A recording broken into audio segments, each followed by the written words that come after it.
दलाइल क़यामत की हौलनाकियाँ और हयात बादल मौत का जिक्र फरमाया। इस सूरत की इब्तदाई आयात में एक बार फिर हज़रत मूसा अलैहिस्सलाम के अहवाल और मोजज़ात का बयान है।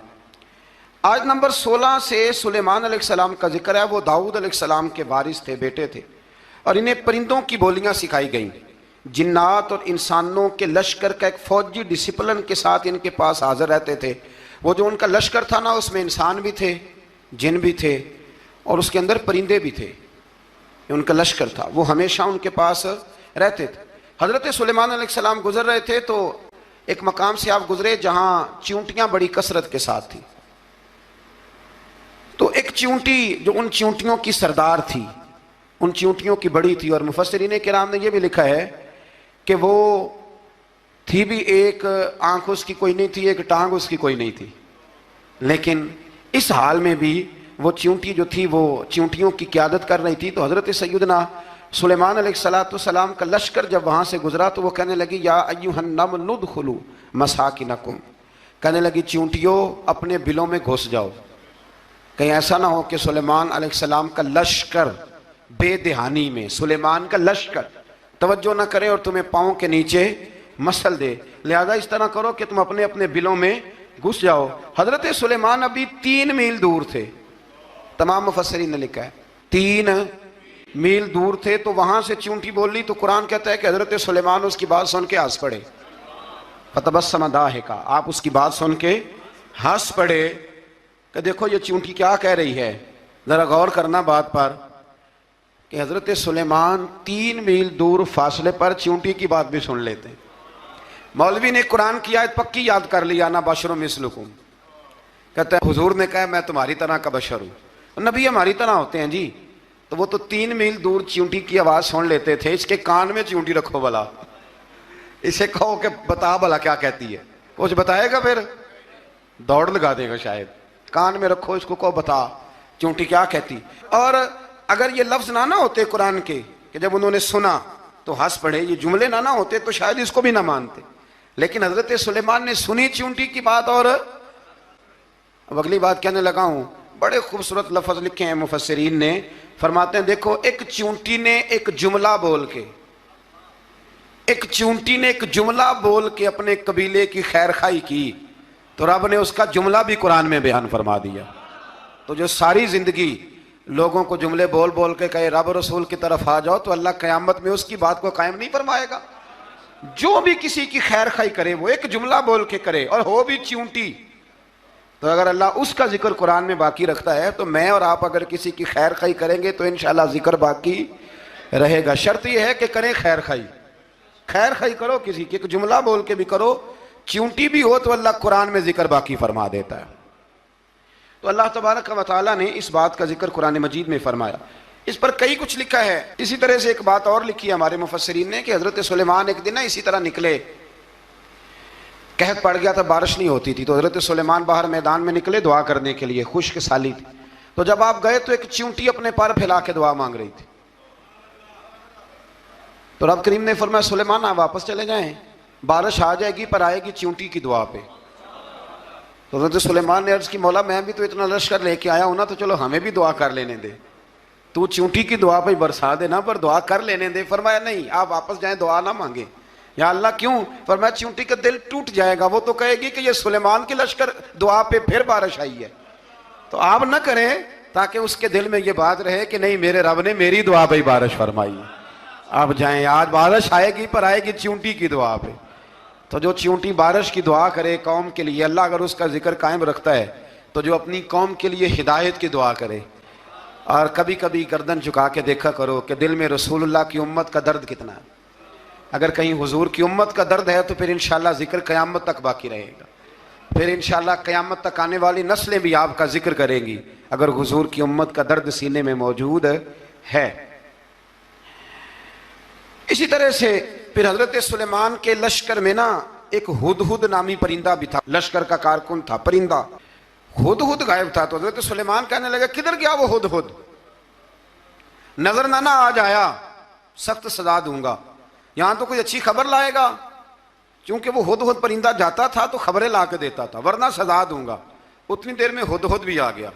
तो ये परिंदे जो कारकुन होते हैं बड़े सियाने होते हैं, कभी बंदा नाराज हो तो सही खबरें ले आते हैं।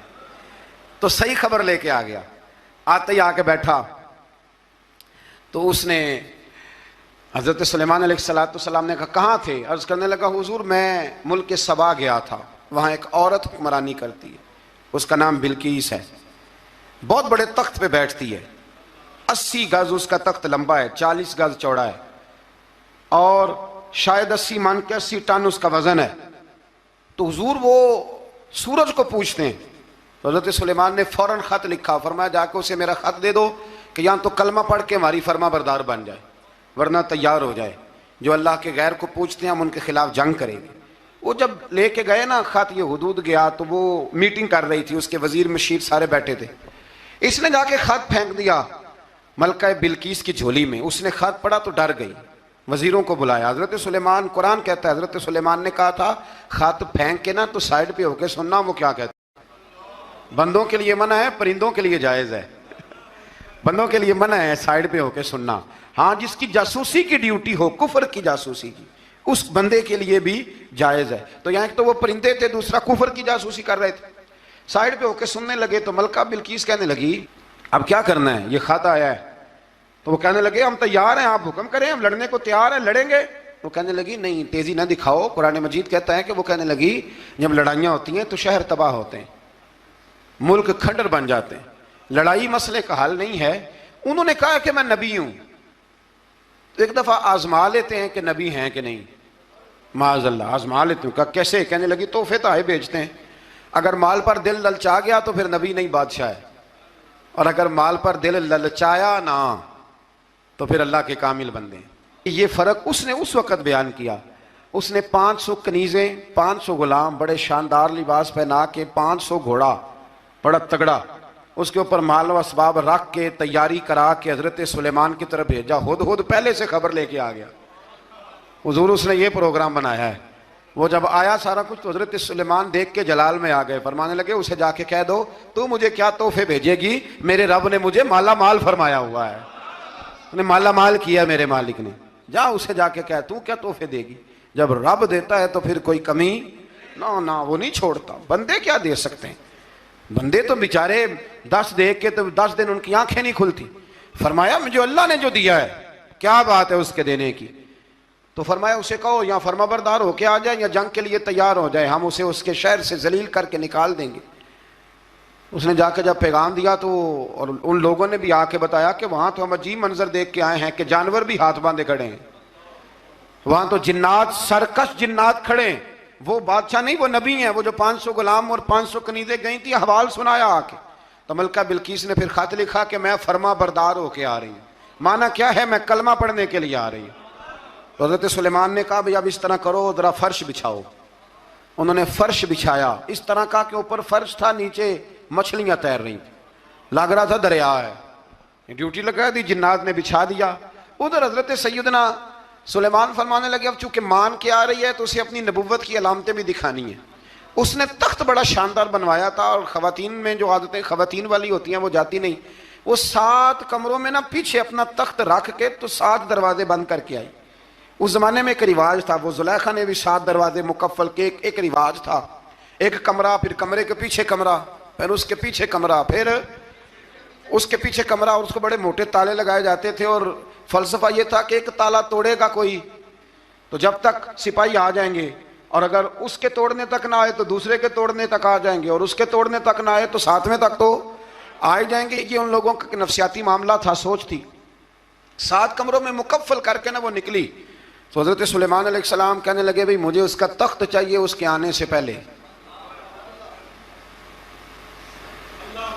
उसके आने से। इस वाक़े की क्या जरूरत थी कुरान पाक में, ये क्या हाजत थी, ये तख्त वाली सारी बात कुरान ने क्यों बयान की? पूछें आप अपने दिल से भी और इनकार करने वाले मुनकरीन से भी, इसकी क्या जरूरत थी? वो जो कहते हैं जी वली की करामत की क्या जरूरत है, सीधी सीधी नमाज पढ़ो, रोजा रखो, हज करो, ज़कात दो, तो पूछो इनसे एक सूरत नमल के अंदर इस सारी तफसील की क्या जरूरत थी? खत्म हो गई जब वो कलमा जो पढ़ रही है, तो फिर इस सारे वाक़े को रब क्यों बयान फरमाता है? हजरत सैयदना सुलेमान फरमाने लगे तख्त चाहिए, और चाहिए उसके आने से पहले। काला इफरीतुम मिनल जिन, जिन्नों में से एक बहुत बड़ा जिन बोला, कहने लगा हुजूर आपका ये तख्त बर्खास्त होने से पहले ले आऊंगा। ये जो आप मीटिंग कर रहे हैं ना, या आप फैसले खत्म, कुछ ने लिखा सुबह से शाम तक मीटिंग होती है और उसको आने में पता नहीं कितने दिन लगेंगे, तो मैं ये बर्खास्त होने से पहले, और कुछ ने कह दिया आप शर्त क्यों लगाते हैं कि सुबह से शाम तक होती। उस जिन ने कहा दिया आप 10 मिनट में फारग हो जाएं, आप फारग होंगे तो तख्त आ जाएगा। मुफस्सिरीन ने लिखा है कि जब कुरान कहता है कि उसने कहा कि आपके फारिग होने से पहले, तो इसका मतलब है कि जब आप उठेंगे ये जगह खाली कर देंगे तो तख्त यहां किवें, हजारों मील का फासला है, आ जाएगा। पर हवाई जहाज पे कार्गो करा के जी, DHL के जरिए कैसे आएगा? वह आएगा तो बस आएगा। तो हजरत सुलेमान की तो बादशाहत थी ना जमाने पे, फरमाने लगे नहीं नहीं तू लेट है, तू लेट है, तू हमें जानता ही नहीं, एट सिट ते पखड़ा कुआर गंदल, असी और भी बूटियां जानने आ, ये तू लेट है, अभी हमारी ताकत इससे ज्यादा है। बड़ी कमाल बात लिखी है लिखने वालों ने। एक मुफस्सिर ने लिखा है कि अभी हजरत सुलेमान ने गुलामों से मंगवाया है, अपनी बात कोई नहीं की, ये हाल है उनके गुलामों का, तो सरदार का आलम क्या होगा। हजरत सुलेमान कहने लगे भी जल्दी जाइए। काल अल्लज़ी इंदहु इल्मुम मिनल किताब अना आतीका बिही क़ब्ल अन यरतद्द इलैका तरफुक, तो उठा उनमें से वो जिसके पास किताब में से इल्म था, सारी किताब का भी नहीं, इल्मुम मिनल किताब, किताब, वो उठे जिनके पास किताब में से इल्म था। तो वो उठ के कहने लगे हुजूर मैं ले आऊंगा कब? आपके आंख झपकने से, नहीं आंख झपकने से, बंदा था जिन था, जिन की तो बात मानी नहीं उन्होंने, क्या कहा? आंख झपकने से, मैं आंख झपकने से पहले ले आऊंगा। तो हज़रत सुलेमान कहने लगे तू ठीक है चल ला फिर, ला फिर। आंख झपकने से बड़े ही नाराज, नहीं फिर गुस्सा नहीं आता उन पे, फिर गुस्सा नहीं आता। मेरे शेख कामिल मुर्शद अकमल शेख बहरोबार हुजूर गौसे पाक जिलानी, हजरत गौसे आजम यूं करके शागिर्दों को मुरीदों को सबक पढ़ा रहे थे, पढ़ाते पढ़ाते हाथ आगे किया और जब हाथ वापस आया तो भीग गया था सारा। तो शागिर्द कहने लगे हुजूर ये क्या है? फरमाया तुम्हें नहीं समझ आएगी, छोड़ो तुम्हारे वाली बात नहीं, खासा दी गलामा आगे नहीं मुनासब करनी, रहने दो तुम। कुछ वक्त गुजरा तो कुछ लोग आ गए, अभी क्लास खत्म नहीं हुई थी, कपड़े भीगे हुए हो, वो शागिर्द पहले ही मुंतजिर थे। कहा तुम्हें क्या हुआ? कहने लगे दरिया में जा रहे थे, अचानक हिचकोले आने लगे, तो हमने कोई किसी बेअमल का बाजू तो नहीं ना थामा, हम गौसे आजम के मानने वाले हैं। तो दरिया में कहा या शेख अब्दुल कादिर जिलानी शैय्यन लिल्लाह, अल्लाह के रास्ते में मदद करो। तो कहने लगे बस एक हाथ ही आया है, और यूं कश्ती खींच के बाहर निकाली है। तो अब वो शागिर्द सारे चुप कर गए, कहने लगे जवाब क्यों नहीं देते? उन्होंने कहा तुमने हाथ देखा है पहुंचता हुआ, और हमने हाथ देखा है यहां से जाता हुआ, तुमने पहुंचता हुआ देखा है, तो हमने हजरत बहाउल्लाह नक्शबंद बुखारी, उनके एक मुरीदनी थी, ऊपर चुबारे पे किसी ने उसकी इज्जत पे हाथ डाला, चुबारे पे ऊपर वाली मंजिल पे, उस मुरीदनी ने अपनी इज्जत बचाने के लिए छलांग लगा दी। जब वो नीचे गिर रही थी तो हजरत बहाउल्लाह नक्शबंद बुखारी पहुंच गए, नीचे कोई ऐसा बंदोबस्त कर दिया, कोई चारपाई बिछा दी, कोई ऐसा जिसपे वो आके आराम से गिरी और बच गई। हजरत साहब की तरफ देख के कहने लगी हुजूर आप कब आए?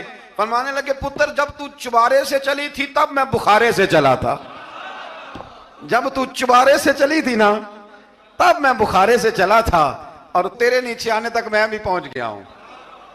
मैं भी माली दा कम राखी करना, फल कच्चे होन या पक्के, ये पीर मुरीदां दे सिर ते ही रहिंदा है, ये झूठे होन या सच्चे, ये पक्की गुलामी करें या कच्ची करें, पीर की भी मजबूरी होती है, क्या करें, पीर मुरीदां दे सिर ते ही रहिंदा है, ये झूठे होन या सच्चे, क्या किया जा सकता है। लेकिन ना नाफरमान बेटे का भी तो जायदाद में हिस्सा होता है ना, नाफरमान भी हो तो जायदाद में हिस्सा, तो चलो बाप नाराज रहेगा तो अल्लाह नाराज रहेगा, बात अलग है, पर जायदाद का हकदार तो है ना, चाहे नाफरमान ही है। पीर मुरीदां दे सिर ते ही रहिंदा है, ये झूठे होन या। फिर वो तख्त आ गया तो हजरत सुलेमान से पूछा ये क्या है? काला हाजा मिन फजल रब्बी, फरमाने लगे कुछ भी नहीं। हजरत सुलेमान कहने लगे ये मेरे रब का फजल है। शायद सब मुफस्सिरीन ने बड़ी बड़ी बातें की हों, पर यहाँ एक काजी सनाउल्लाह पानीपती रहमतुल्लाह अलैह का फिक्रा मैं पढ़ रहा था, बड़ा मजा आ रहा था। काजी साहब फरमाने लगे इस आयत पे, काजी साहब कहते हैं जिन पर निरा फजल था, हाज़ा मिन फजल रब्बी, निरा फजल, फरमाया उनकी तो इतनी ताकत है कि वो हजारों मील दूर से 80 गज लंबा 80 गज चौड़ा तख्त आंख झपकने से पहले ले आते हैं। और जिनके बारे में अल्लाह फरमाते हैं बश्शिरिल मुमिनीना बिअन्ना लहुम मिनल्लाहि फदलन कबीरा, फरमाया महबूब अपने गुलामों को खुशखबरी दे दें, बाकियों पे निरा फजल था, इन पर तो फजल कबीर है, इन पर तो बड़ा ही फजल है अल्लाह का। तो फरमाया जिन पर फजल कबीर हो, एक नहीं, इस पर मैं बड़े दलाइल दे सकता हूँ, करामाते औलिया पर मैं बड़े ही दलाइल दे सकता हूँ, बड़े। गौसे आजम रदी अल्लाह तआला अन्हु के पास बादशाह आया तो कहने लगा पीर तब मानूंगा जब सेब खिलाएंगे। सेब का मौसम ही नहीं था। तो हजरत साहब आते ही उसे कहने लगे अब तू मेरी विलायत को सेबों पे तो ना तोल, अब सेब खिलाए तो वली या ना खिलाए तो वली कोई नहीं, ये तो अब मेरी विलायत को सेबों पे तो ना तोल। तो हजरत साहब ने यूं हाथ उठाया तो अल्लाह ने 2 सेब अता फरमाए।